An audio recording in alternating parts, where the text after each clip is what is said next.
Hello, hello, and welcome. Good morning, or good afternoon, or good evening to you, my friend, wherever you are coming in, whether you're live or watching us on the replay. I welcome you here. I appreciate you, and I want to express my gratitude for this platform, for this opportunity, and for you, my friend, to giving me and my lovely guest that is about to come in the time of your attention and your curiosity and your interest here. So I am very honored. And if it's the first time you're tuning in onto this podcast, my name is Jana Masik.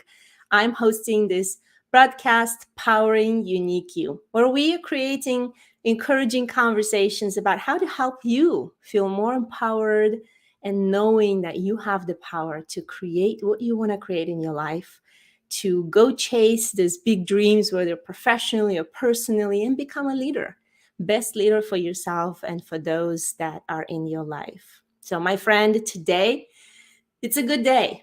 It's a good day to grow. It's a good day to feel grateful. It's a good day to generate joy, fun, and hey, maybe a little bit of, joking around, whatnot, whatever it brings to you. It's Monday. Today is Monday morning. Let's start this week fresh. Let's start this week in a positive, encouraging note. And please let me know where you're coming from. How are you doing today? If you're tuning in, please participate. Let us know your comments, suggestions, questions. You are welcome here. My friend, today I'm really excited to bring in an amazing gentleman that really has pivoted his life and his career in a completely different direction. And I am so thrilled to hear his story today. He's really studied and was, I feel, prospectively very you call hard skills, in the career world, very kind of engineering mind, such a very, uh, way to get the physics and getting a degree in material science. And he worked as a manager for over 22 years in engineering. And then he decided that it was not something was not right, something was not quite fulfilling for him. And he pivoted in a completely different industry. He got a coaching certification, and now he's specializing in helping introverted leaders find their voice to create impact and leave a positive impression without having to pretend. I love this. I cannot wait to really bring on an amazing Stephen English. Hello, Stephen. Hi Hey, there. good morning. I love it. It's a great day to be alive. So thank you for that wonderful introduction. Yes, absolutely. And I'm so thrilled to have this live conversation with you to really draw your, not just get to know your inspiring story, but to draw some of those advice, tips, and strategies that you've learned in your life and how you were able to pivot your career successfully, to reinvent yourself in your career successfully, even after being in successful field for over 20 years. So, Stephen, maybe give us a little bit of a glimpse of where you were, hmm and then I would like to hear where you are. But let's start with where you were. Well, it's funny you say, uh, even when you're successful, because I think that's the problem for most people is that they've enjoyed a certain level of success and now they have either these silver handcuffs, golden handcuffs, whatever you might call it. They've got the trappings of their well, let's say their lifestyle. Their career is going moderately well. Uh, you know, uh, Tony Robbins says, pain, change occurs when the pain is greater than the gain, right? And so many Mm-hmm. people out there, the pain is pretty light. It's pretty dull. Maybe it's at a 2 out of 10, something like that. But Mm-hmm. the gain is pretty high, right? They're being pretty well compensated, just like I was. So I was. Let's see. I started in industry in 1998, and I moved up throughout the first few years pretty quickly. I ended up at a company called ST Microelectronics. That was my third company. If you look at my resume or you look at my LinkedIn profile, it looked like it's my second. I went to one place for 3 months and I removed it from my LinkedIn profile because it was just so silly. They're long since gone. I learned a lot of lessons though. First company was Honeywell / Allied Signal, and I was there for a year and a half, and they uh, they were so wonderful to me. I ended up getting a Six Sigma black belt that ended up propelling me forward. And when I got to that third job at ST Microelectronics, it was super, super helpful because and this was kind of a sign of, let's say, what was to come, but I saw an opportunity there to develop some influencing skills and to do some change management at that company. And so I was there for 6 years, moved up into a manager position, was even offered a director position that I turned down because I wanted to do Six Sigma full time. That didn't end up panning out, and I could kind of see the writing on the wall. Shortly after I left there, they announced the sale of the site and all of that. And also I left the Arizona housing market before the bubble. And so when everybody's house went down 40%, I got out of the market before the big Wow, you were crash. lucky. I was lucky. I was really, really lucky. Arizona was really good to me. Um, in terms of a lot of things. I ended up, getting married and all kinds of things like that. And so then I left there and went to Samsung, and I was at Samsung for 11 years. And there was a lot of growth and change and awakenings and all kinds of things that happened while I was there. I mean, 11 years is a long time to be at any one company. Yes. And yeah, I mean, there's a ton to unpack in there. Yeah, that's where, I liken it to, my alcoholism. There was like a pilot light that was on because of genetics and environmental factors from my childhood and this and that. And, throughout my life, I had thrown like small amounts of gasoline on that little pilot Mhm. light, but never did I have a sustained fuel source. And there was 5 weeks of being in Korea that turned me into a full-fledged alcoholic. And then I came back and I was just, drinking every day. And yeah, at some point, I started to recognize I needed to make some changes. So really, it's like when you look at the arc or, my story, a natural stopping point for me before we start before you ask another question would pretty much be that I would say it's probably like 18 years in industry. Mhm. And then I started to realize like there might be a misfit. Mhm. Wow. Wow, you really, it's interesting. I feel that, you graduate and you kind of get into the field, and I have a couple kids growing up, kind of start pondering on what they do. But looking back at my own professional career, you do things, you kind of feel that you're in a flow, and then at some point you feel like there is a stoppage there, and Mm-hmm. then you're like, okay, do I just continue what I'm doing? It feels comfortable. You started with the level of pain. It feels comfortable. It Mm-hmm. pays the bills. I seem to be respected in the field.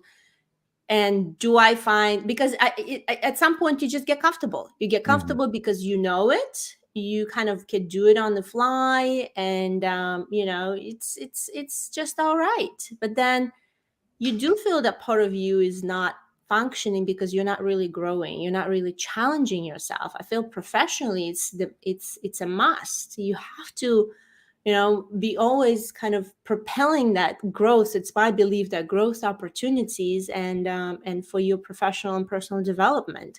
So you mentioned that you've faced that challenge of being an alcoholic and finding yourself and drinking every day. And I feel that many find a way to numb it. it's Mm-hmm. it's a different things. For me, it was going and spending money on things I don't need, spending money I don't have on things I don't need, because I have this emotional void and frustration with where I am. So what helped you to kind of wake up and realize, wow, if I'm staying on this path, it's a dreary end. What helped you Yeah. to really make a change and choose to make a change? Yeah. Well, I want to loop back to that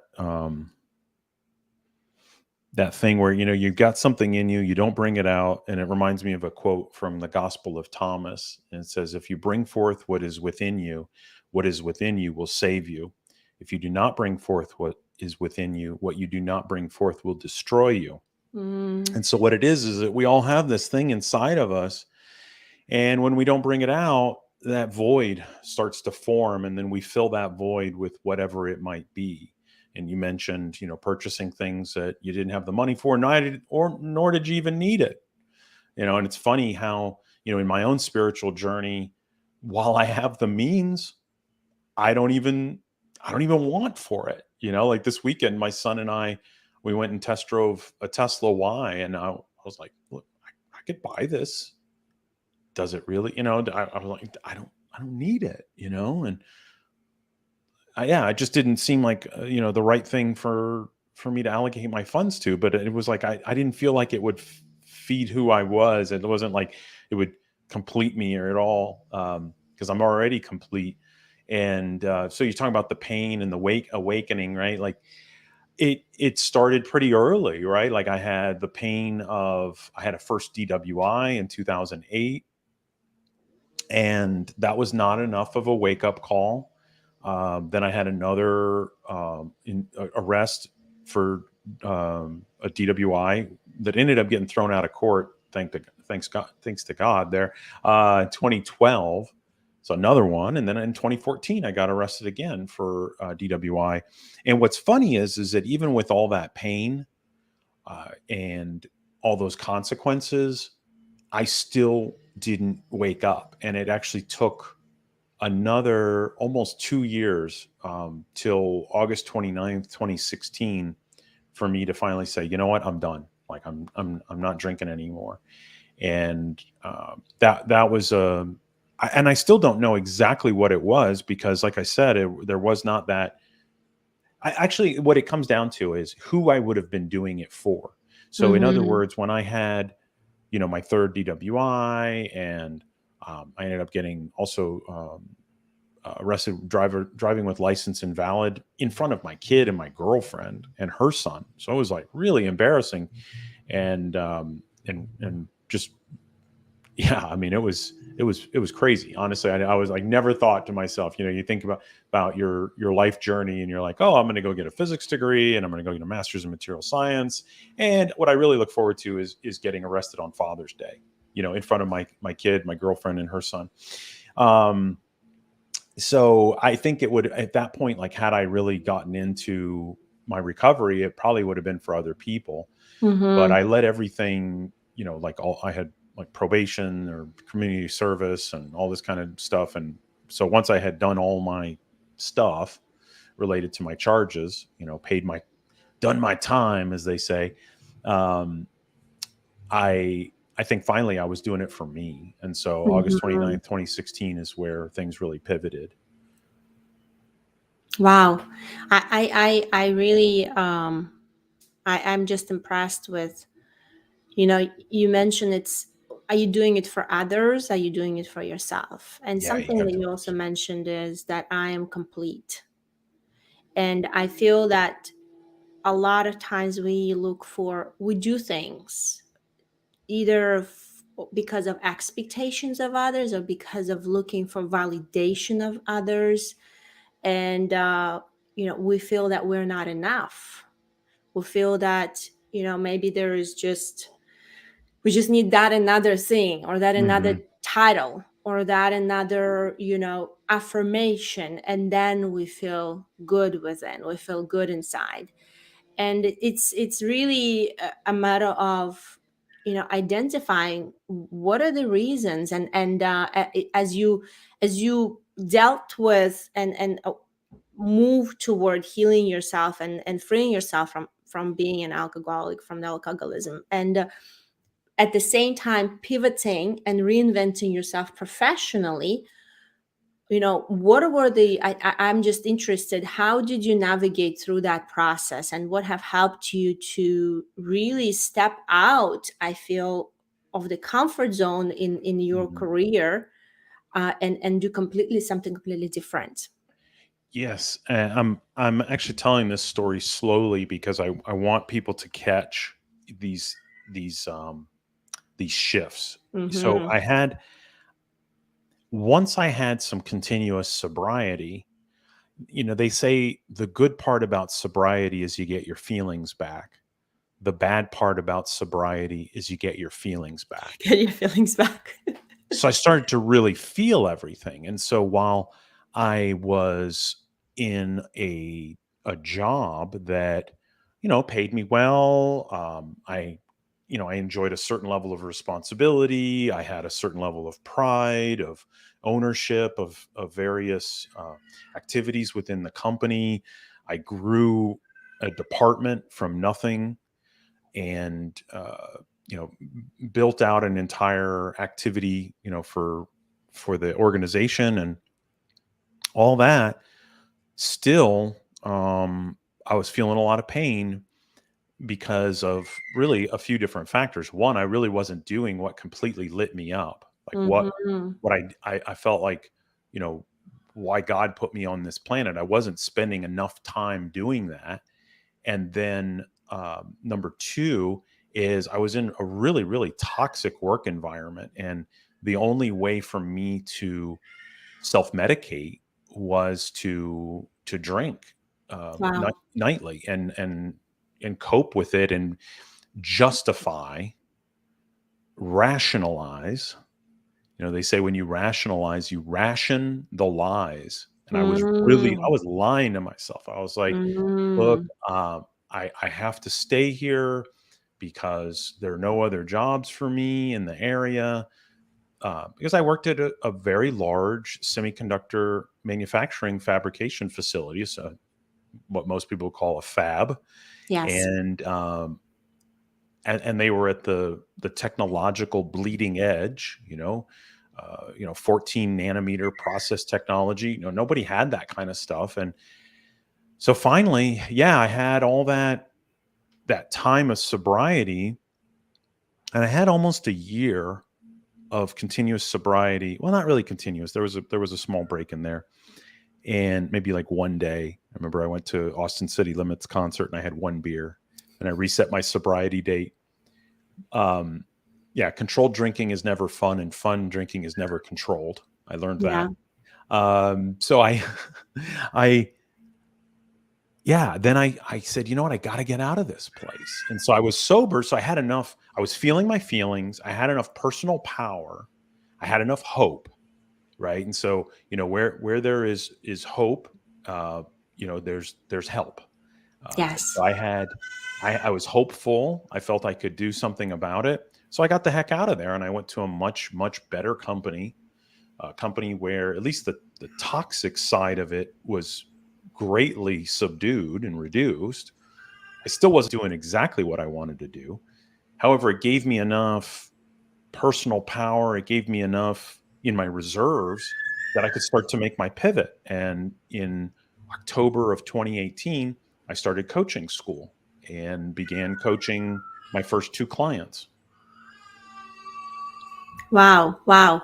This is interesting, that I feel what really touched me here is that you mentioned that feeling the feelings, and also rationalize, right? It's Mhm. rationalize when you're trying to convince yourself to say, well, pay is good, everything is okay, it seems to be okay, my ends are met, I'm all right. And interestingly enough, I had a conversation with a few people that in a similar position, they feel that they're undervalued, the culture, the atmosphere at work is just not meeting and Mhm. aligning with their values, and but the pay is good, and Yeah. they've been there for 80, amount of years, long amount of years, and they're like, it's not easy because I have to reshuffle my resume, rebrush, and just kind of start from afresh. This Hmm. courage of stepping out of comfort zone, reinventing yourself. And then I had another, gentleman sharing that it's great. He's been in the industry for long years. The lifestyle that the income provides to him is phenomenal. He loves it all, but his soul is almost dead, Hmm. and there's nothing that gives him a revival in this industry anymore, in this job anymore. Right. And it's uncomfortable to step out of this and say, can I start afresh? Yeah. Can I reinvent myself? Can I be brave enough to be seen and doing things basically in a start way? Yeah. Or do I stay in the same comfort, industry or role and just change the company? So I think my question to you is, how to reinvent, how to Yeah. Yeah. gain. I think it's bravery. I think it's really stepping out, and also self confidence. Maybe believe in yourself, self confidence, Yeah. and that you can figure things out. What are your recommendations or maybe tips Yeah. to No, really propel that? yeah, I think the thing is to just start. I think that's the most Hmm. important thing, is to have some courage and just start. And it doesn't matter where you start. The toughest is to go from 0 to 1, right? From 0 clients to 1 client, from 0 paintings to 1 painting, from 0 books to 1 book, from 0 whatever to 1, right? Like that's the hardest thing. And what what I would say there, is start small. Like I did not make a complete, it wasn't one of those, you know what? I said I'm done. I'm out of here, and walk out. No, I didn't. I I made an agreement. I mean, not necessarily agreement. I looked around. I said, okay, there's people who, in addition to their job, they are in a band. In addition to their job, they're a real estate agent on the weekend. In addition to, Yes. and I said, you know what? Then what the heck is stopping me from being a coach? And I went and I researched. I spoke to human resources, or actually, excuse me, I spoke to the vice president in my department, and I found out from him, and I read the employment agreements and everything. And basically, as long as I wasn't being a consultant in Hmm. quality and reliability, which is why my field, I could do it. And I said to them, I said, hey, there's 168 hours in every week, 56 for my day job, 56 for sleeping, and 56 for me.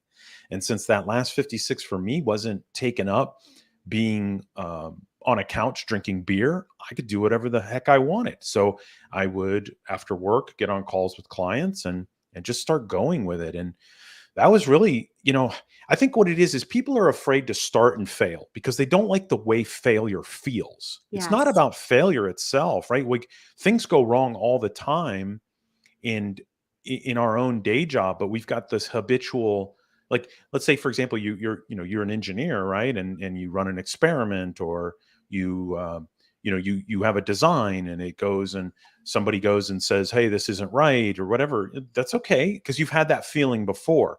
So the fact that it's a new type of failure, it's a new feeling, and you don't know what it's going to feel like, so you're super scared of it.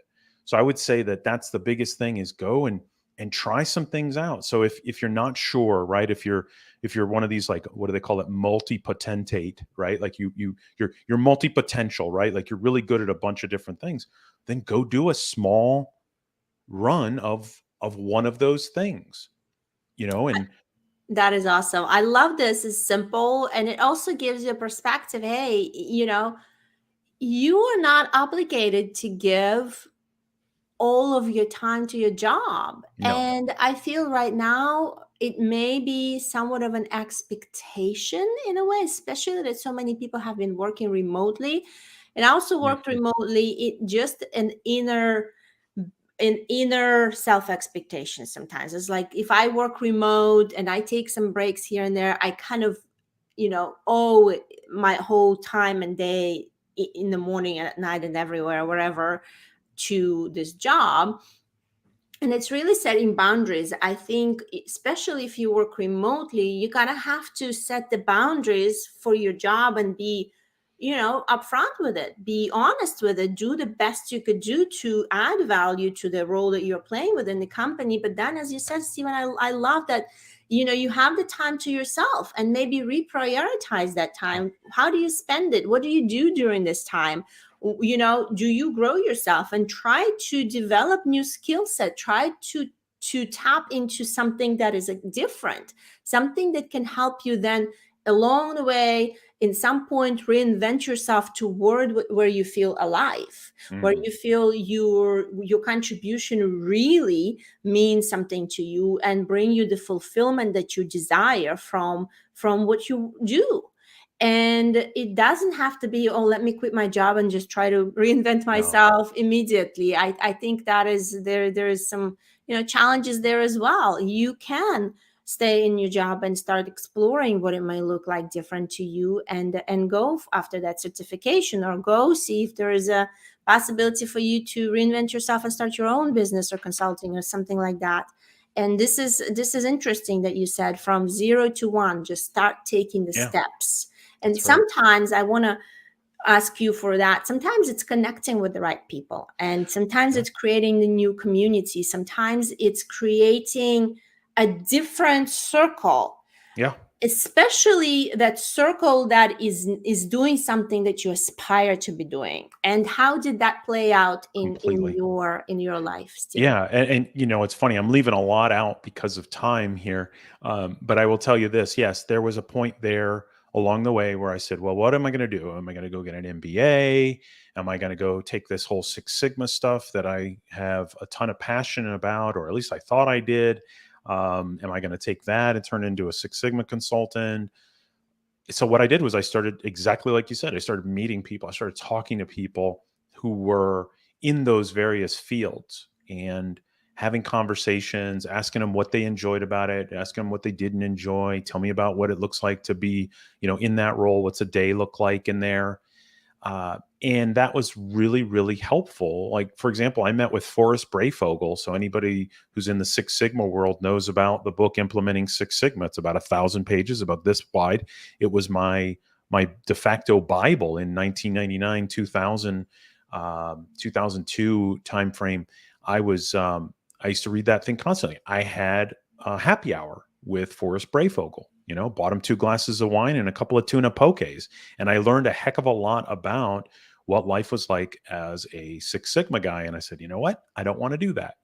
And then I met with another person, Catherine Savage, she was a vice president in one of the semiconductor suppliers, and then she went and became an executive coach. I had lunch with her, same kind of thing. Hey, tell me about coaching, and then she even gave me like a demo of what coaching was like. I said, oh, this is great. So then I started doing it. I think it's really not about time. I think it's about energy.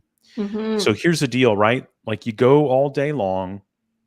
Most people, I won't say most people, a lot of people have really bad energy habits. So they wake up in the morning, maybe they turn on the news, which drains their energy. Maybe they then they don't work out, they don't have any kind of spiritual connection. Then they go to work, and then they get drained there, and they allow themselves to have the cooler talk, whether or not it's virtual or not virtual, and complain about people, complain about their boss, again draining their energy, lowering their energy. And then of course by the time they get home, they either, maybe they don't have any energy, and so what do they Zero do? balance. Yeah, so they sit It's all down. spent out. Yeah, they're completely spent, or at least they think they're spent, It's which yeah. where they're really not, right? Like, what was it? David Goggins, in his book "You Can't Break Me," he finds that what you have like 40% more in the tank. Yeah.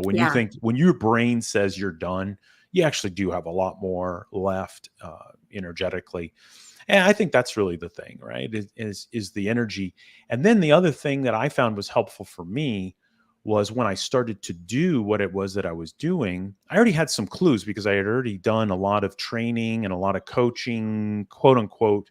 I'll say coaching with quotes around it, mostly mentoring with employees, team members throughout my career. And I knew what that did for me energetically. Like, I know Mm-hmm. how that felt. And so when I Mm-hmm. started to do it early on in my business, so both teaching classes. So, I mentioned October 2018. So by December, I had taught my first class for pay. I had taught Mm-hmm. classes throughout my corporate life, but I had actually created a client, taught a class on effective presentation skills, and coached a couple of people. And I got to feel what that felt like. Like I started to see that that was in fact in my zone of genius. What I mean by zone of Mm-hmm. genius is I had more energy when I finished it than when I started. And also when I did it, time time became very elastic, meaning I could spend 2 hours, 3 hours, 4 hours either learning about it or doing it or what have you. And it felt like a very short amount of time. I And love that's it. how I knew it was in my zone of genius. I love this, Stephen. I like that you brought this up. And I feel this is really good. We started with, connections. And I do want to emphasize this. Don't settle for the circle of the influence and the circle of connections that you are in. You gotta have to take that power to say, I am going to go forward. I am going to reach out to people. I am going to connect to people 2, 3, 4, 5 levels above me that are doing incredible things, that aspire, that bring that excitement to me. Reach out to that people in some form or shape, and find ways to make connections and bring more of that influence into your circle. And then I love that you've brought us into this consideration. What brings you energy? Are you Mhm. energized? And yes, sometimes we just pour our energy on everything, and we try to kind of, okay, and by the end of the day I'm completely spent out. So finding your zone of genius, as you're saying it, finding the activities, the field, the industry, the ways that you're interacting with people or doing things that really bring you more aliveness, Mhm. more energy, more enthusiasm. That's what's going to create a difference in your life. Because if you're continuously doing tasks or doing or talking to people or whatever that you are working on in this moment that drains your energy completely, then hey, it's a sign. It's a sign Mhm. you got to pivot. You got to go explore, Yeah. become an adventurer, explore a little bit in your career, tap here a little bit, tap a little bit there. Go do interviews. I love that you said, Stephen, do interviews with people that are maybe that were in your field, but then pivoted. What is it like for them, or the people Mhm. that are doing what you aspire to be doing? And thank you, Jamie is joining us. He's saying great message. Thank you, Jamie, for joining in. I'm really thrilled. I feel that, Stephen, you have not just overcame and brought yourself into sobriety, and not just reinvented and reshifted your career and took control of your professional destiny, professional growth, and personal destiny in your hands. You're actually now helping people. You're helping people to do more or less the same. You're helping introverts, as yourself, to really tap into what their potential looks like. So maybe give us a glimpse of what is this that you're doing, and how are you helping people right now? Yeah, I mean, it could be everything from helping somebody with their executive presence. It could be something like helping them learn to delegate better, because a lot of times introverts they're really challenged with asking for help. It feels a little bit out of alignment with themselves, and either they don't know how in terms of the communication skill, or it's just something that they're not really willing to do. And I help them figure out why it is that it's going to help them and get them the internal leverage to go do it and overcome any of the internal blocks, right? They may have assumptions that they've tried it before and it didn't work out. They may have some kind of interpretation, meaning they tried it, the other person said something and they interpreted what they said a certain way. They may have some kind of limiting belief around it, or they might have some kind of inner critic voice that comes in right before they ask for that help. So I coach them through all of those things. It also could be public speaking. There's some folks out there who they're really, really frightened to get in front of other people and share their message. So that's why when I was coming up with a tagline, right, helping introverts use their voice to create impact, because that's really what it comes down to, is a lot of introverts hold back their own genius. They have this great idea. They have this thing they want to create in the world. However, there's something holding them back.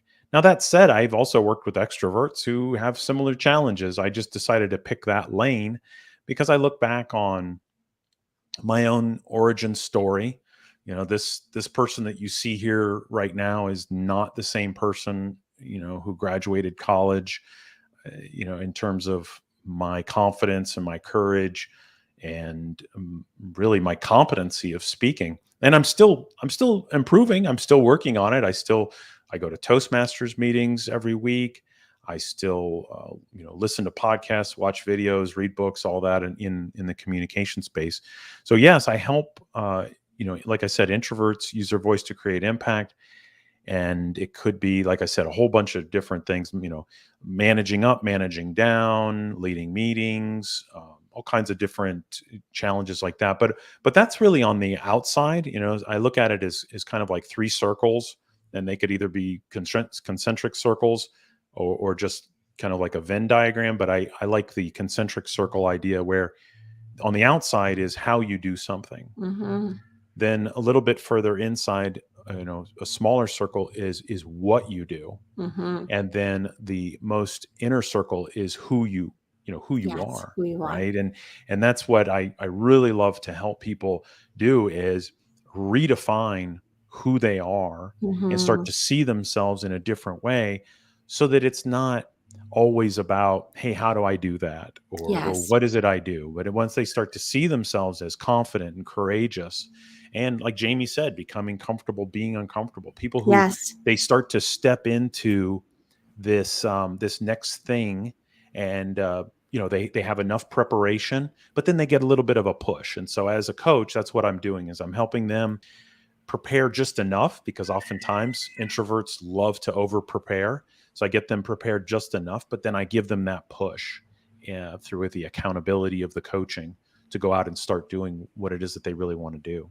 That's awesome. That's awesome. Well, thank you so much, Stephen, for coming and sharing your inspiring story and really showing that what is possible, right? When you take control and you take the charge into your own hands, you got to choose what your destiny is going to look like, personally and professionally, and then go and thrive and go and grow toward that. Any other things, or maybe a couple tips as you'd like to share with our audience as we part?